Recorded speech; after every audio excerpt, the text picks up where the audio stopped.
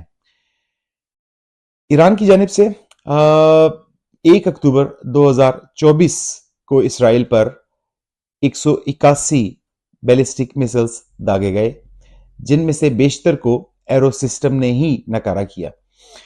اس سے پہلے اسی سال اپریل میں بھی ایران کی جانب سے فائر کیے گئے کم و بیش 120 بیلسٹک میزائلز کو اسی سسٹم نے انٹرسپٹ کیا.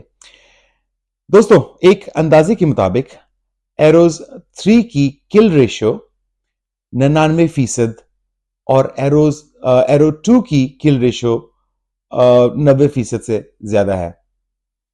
اب ایرو 4 بھی تجربات کے مرحلے میں ہے، جس کا مقصد ہائپرسونک میسلز کو انٹرسپٹ کرنا ہے.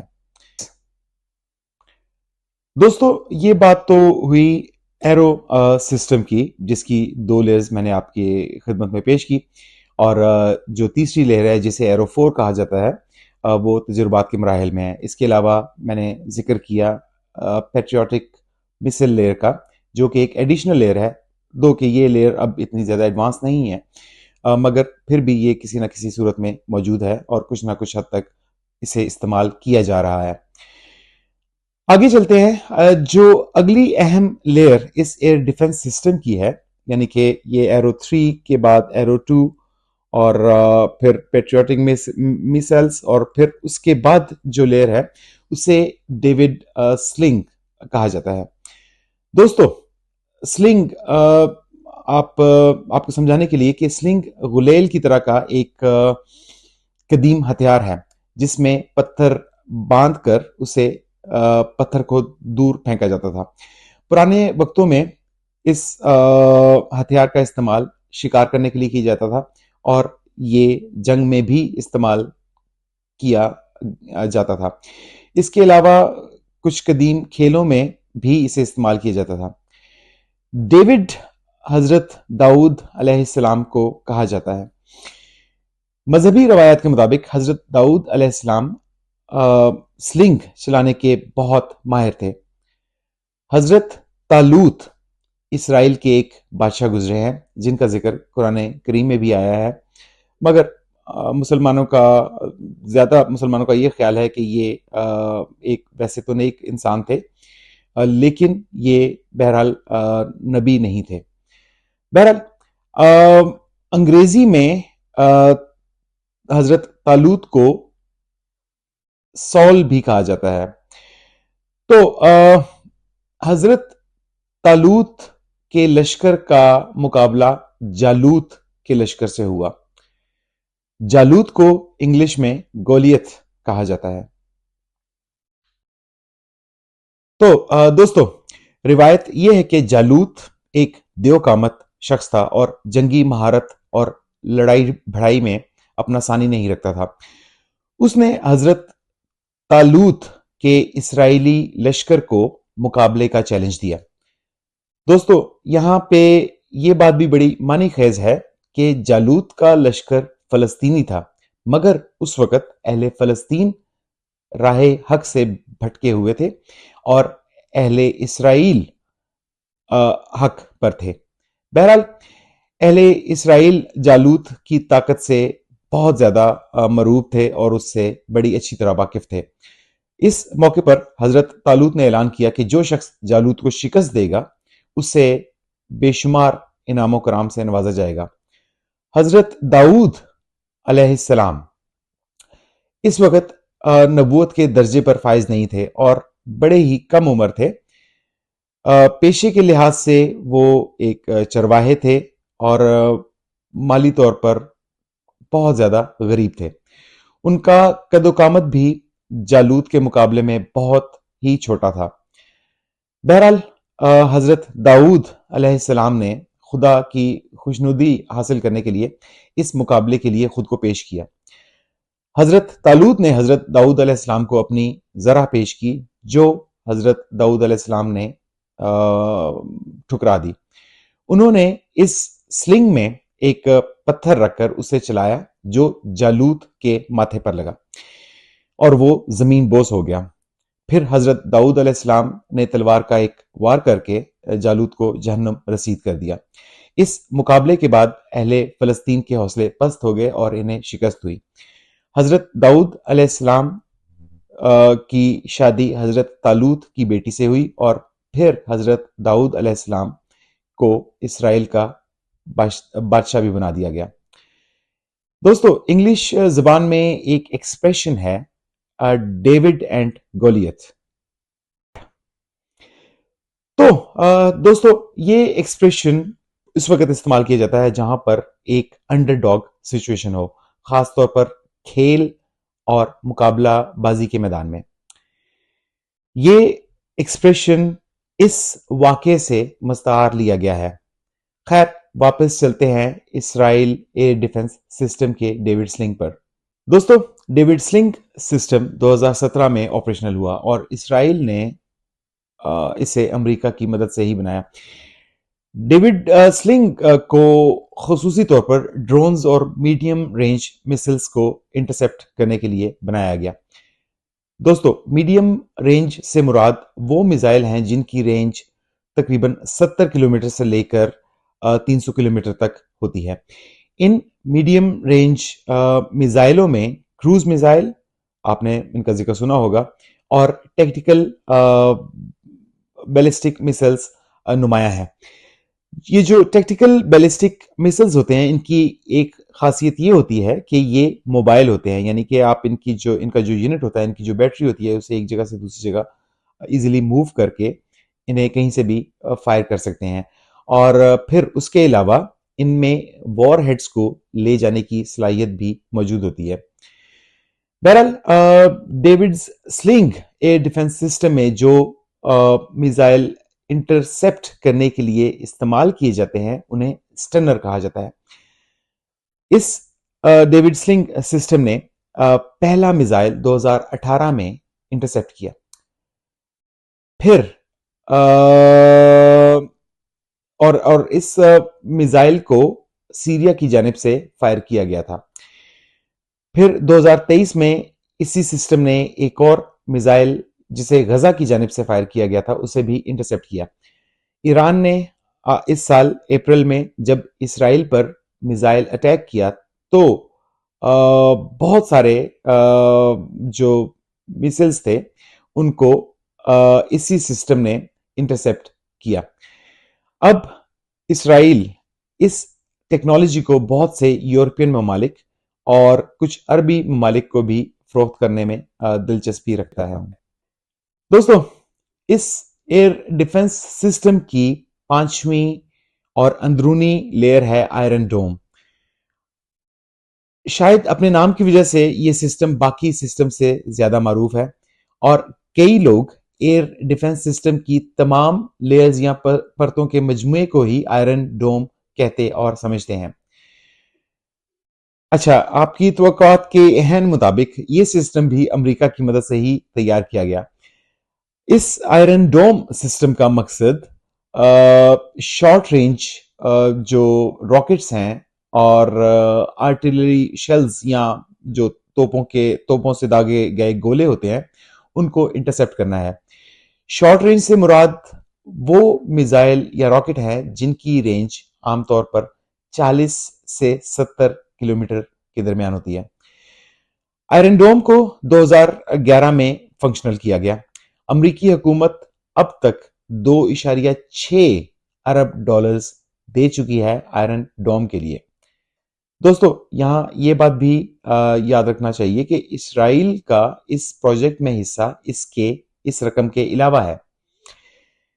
اس کی آئرن ڈوم کی زیادہ شہرت ہونے کی ایک اور وجہ یہ ہے کہ اسرائیل پر غزہ یا لبنان سے جو راکٹ فائر کیے جاتے ہیں وہ عام طور پر شارٹ رینج ہی ہوتے ہیں، جنہیں یہ سسٹم عام طور پر آسانی سے انٹرسیپٹ کر لیتا ہے۔ اس لیے اس کا چرچا عام طور پر خبروں اور اخباروں میں ہوتا رہتا ہے۔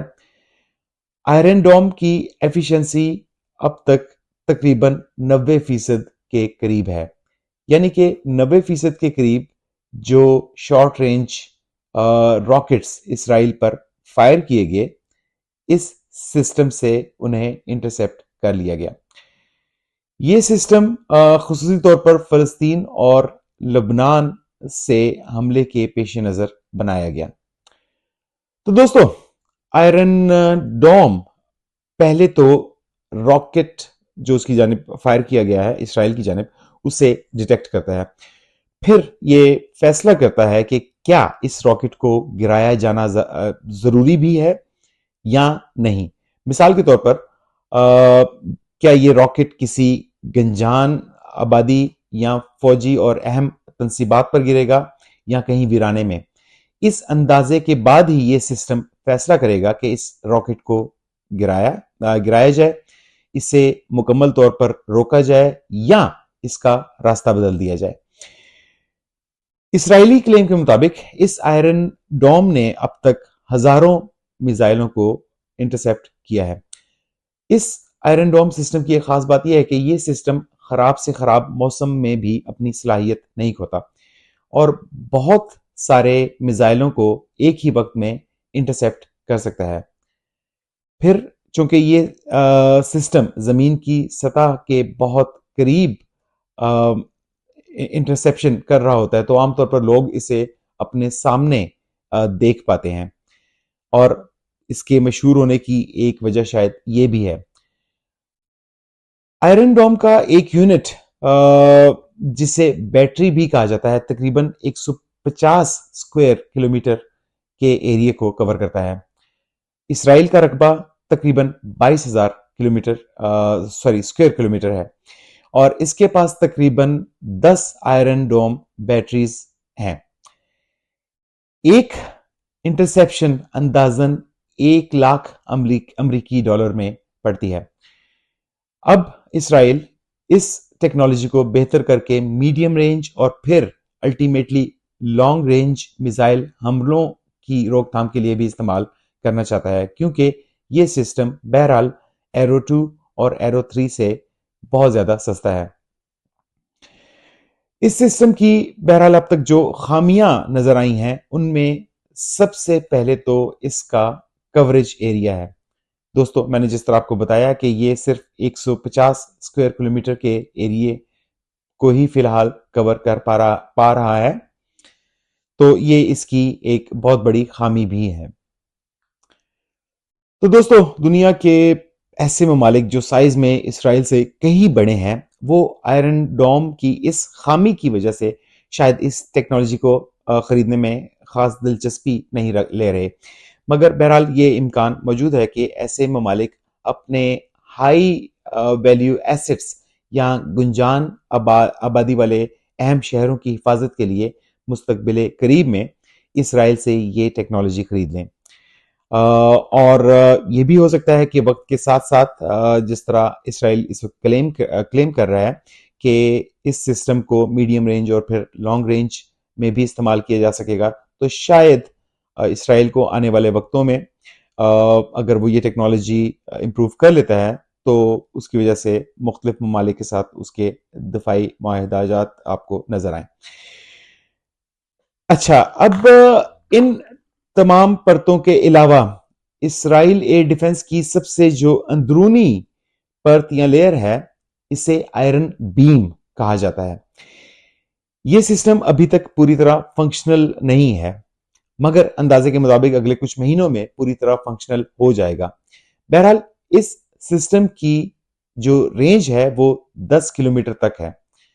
آسان الفاظ میں کہا جائے تو یہ ایک طرح کی موبائل لیزر مشین ہے جو ہوا میں چھوٹی رینج کے میزائل کو نشانہ بنا کر اسے پگھلا دیتی ہے اور اس میں آگ لگا دیتی ہے۔ آئرن ڈوم یا اسرائیل کے باقی تمام ایئر ڈیفنس سسٹم کے مقابلے میں یہ بہت ہی سستی ٹیکنالوجی ہے، مگر اس کی بہت ساری لمیٹیشنز ہیں۔ سب سے پہلی لمیٹیشن تو یہ ہے کہ اسے کام کرنے کے لیے صاف موسم درکار ہوتا ہے۔ مثال کے طور پر اگر ہوا میں بادل ہیں، دھند ہے یا دھواں ہے تو یہ سسٹم پوری ایفیشنسی کے ساتھ کام نہیں کر پاتا۔